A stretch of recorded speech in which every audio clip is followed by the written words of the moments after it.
बिस्मिल्लाहिर्रहमानिर्रहीम। अस्सलाम वालेकुम स्टूडेंट्स, उम्मीद करता हूँ आप लोग सब खैरियत से होंगे। आज हमारा नया चैप्टर स्टार्ट होने जा रहा है जिसका नाम है बिल्स ऑफ एक्सचेंज।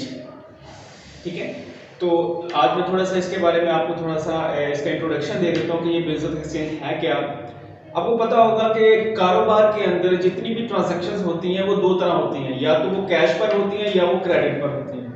कैश का मतलब ये होता है कि आप जितनी भी ट्रांजैक्शन करते हैं उसके बदले में उसकी पेमेंट फौरन कर देते हैं, ऑन द स्पॉट उसी वक्त पेमेंट कर देते हैं, उसे हम कैश ट्रांजैक्शन का नाम देते हैं। और क्रेडिट ट्रांजैक्शन में क्या होता है कि हम ट्रांजैक्शन कर लेते हैं लेकिन उसमें हम उधार करते हैं, यानी सेल करने वाला उधार पे चीजें बेचता है और परचेज करने वाला उधार पे चीजें खरीदता है। और परचेज करने वाला जो बायर होता है वो फ्यूचर में आपको पेमेंट करता है, जो सेलर होता है उसको प्रॉमिस कर देता है कि इन फ्यूचर आपको पेमेंट कर दूंगा।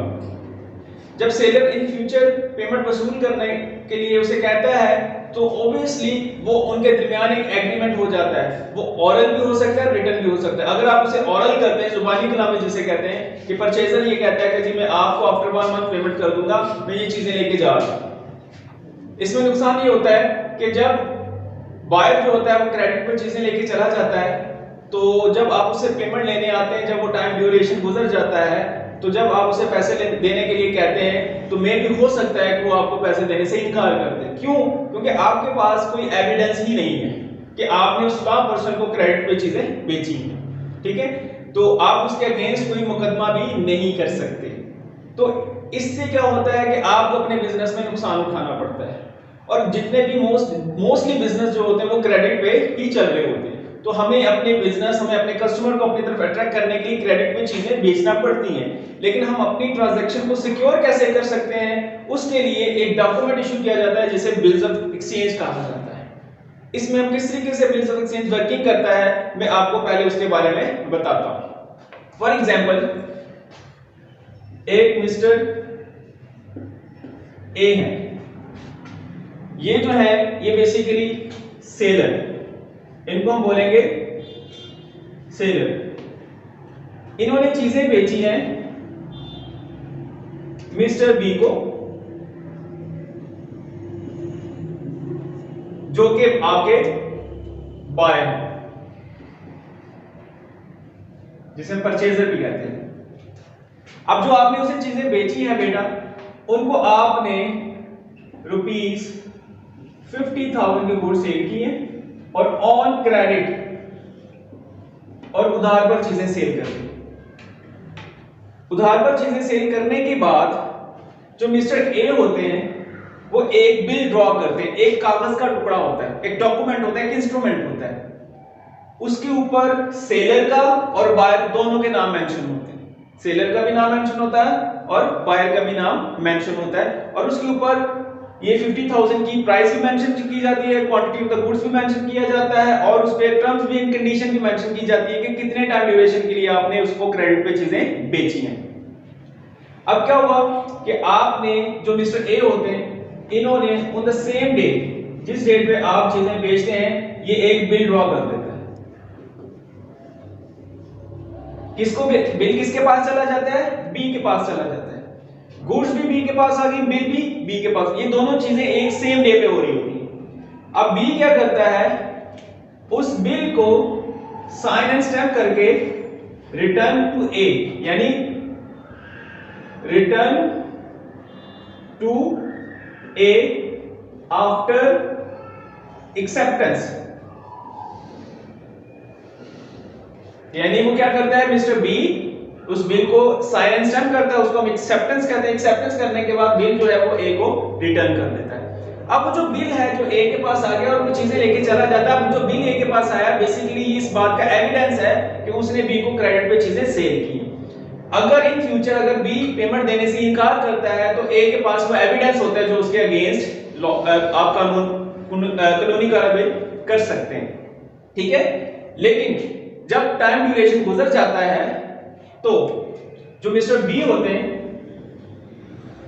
आफ्टर टाइम ड्यूरेशन, उसे हम बेसिकली टाइमर बोलते हैं, कि आफ्टर 1 मंथ के उसने पेमेंट कर दी है, तो बेटा वो ए को क्या कर देता है, पेमेंट अदा कर देता है।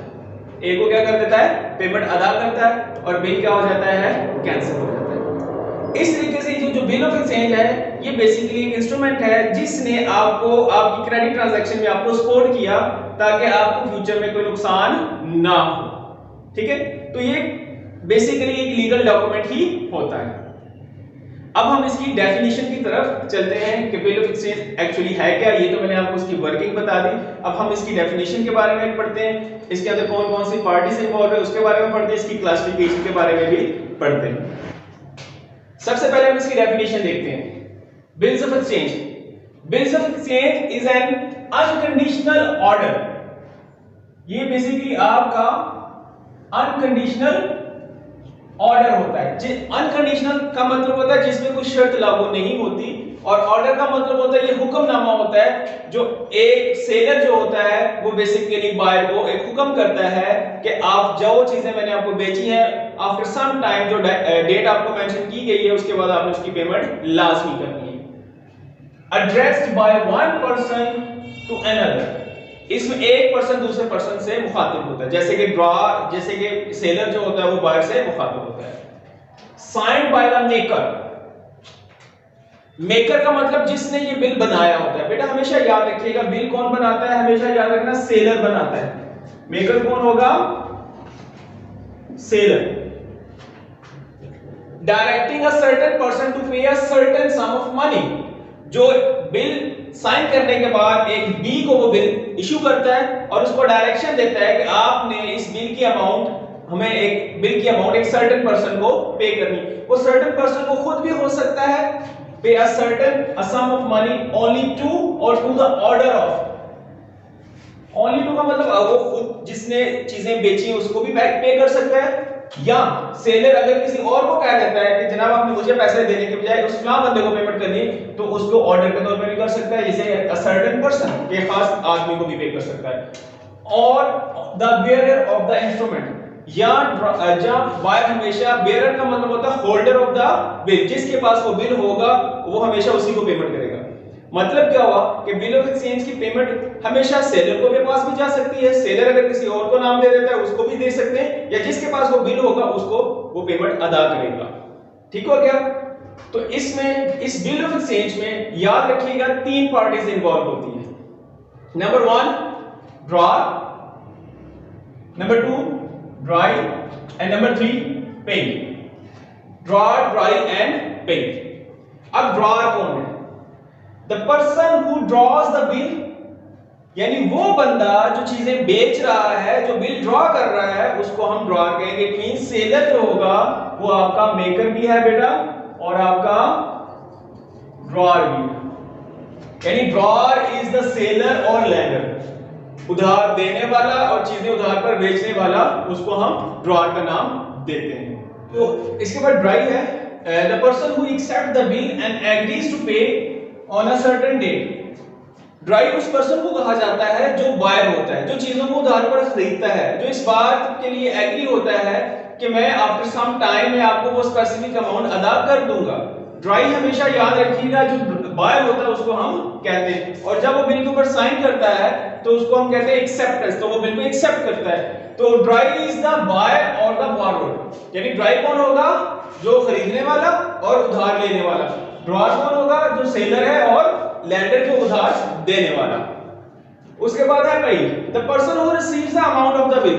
ये वो पर्सन होता है जो कि बिल की अमाउंट को वसूल करता है। देखें अगर सेलर चीजें बेच रहा है तो ऑब्वियसली पेमेंट भी इसी को मिलेगी, तो इसका मतलब ये होगा कि सेलर ड्रॉअर भी है और पे भी बन जाएगा। सम टाइम ऐसा होता है कि सेलर जो होता है वो अपना बिल किसी और पर्सन को ट्रांसफर कर देता है, तो फिर जो ड्राई होता है वो पेमेंट उस पर्सन को पेमेंट अदा करता है। तो इसमें पे फिर कौन होता है? वो पर्सन, उसको हम इंडोर्सी कहते हैं। सम टाइम यही बिल जो होता है हम बैंक को सेल कर देते हैं, उसे डिस्काउंट करवा लेते हैं, तो पेमेंट जो होता है वो बिल की वो बैंक रिसीव करता है, तो वो बैंक जो होता है वो पे बन जाता है। यानी payee may be the drawer, endorsee और बैंक, ये तीनों हो सकते हैं। उसके बाद हमारे पास classification of bills of exchange.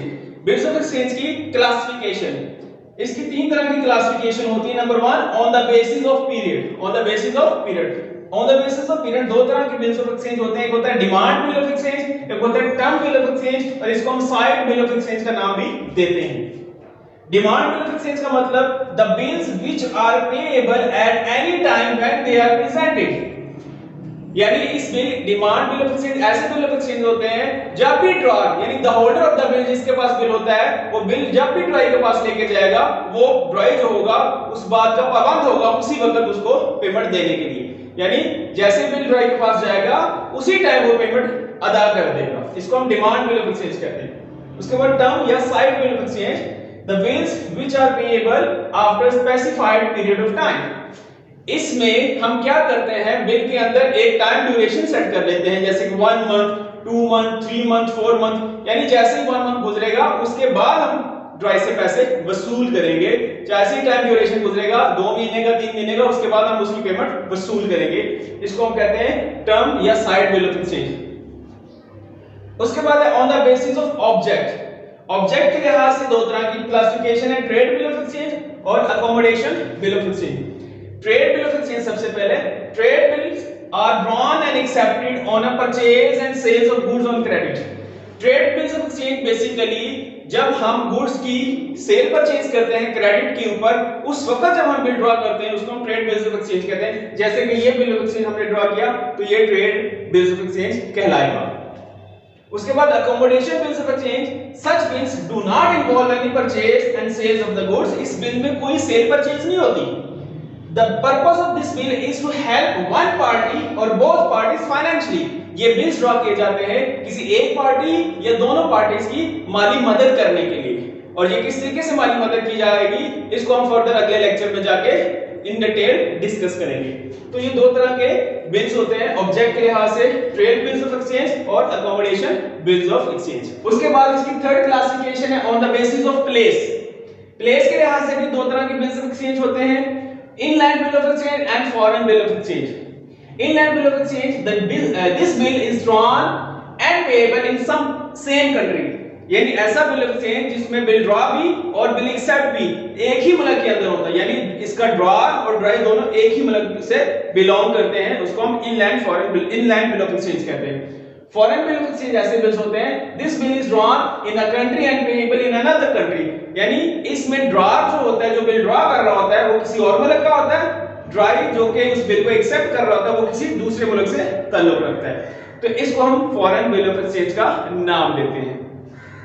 तो आज के लेक्चर में बेसिकली हमने बिल्स ऑफ एक्सचेंज की वर्किंग के बारे में डिस्कस किया, बिल ऑफ एक्सचेंज की डेफिनेशन के बारे में डिस्कस किया, बिल्स ऑफ एक्सचेंज की पार्टीज के बारे में डिस्कस किया और उसकी क्लासिफिकेशन के बारे में डिस्कस किया। उम्मीद करता हूं कि आज के लेक्चर की आपको समझ आई होगी। अगर इससे रिलेटेड आपका कोई भी क्वेश्चन होगा तो जरूर पूछिएगा।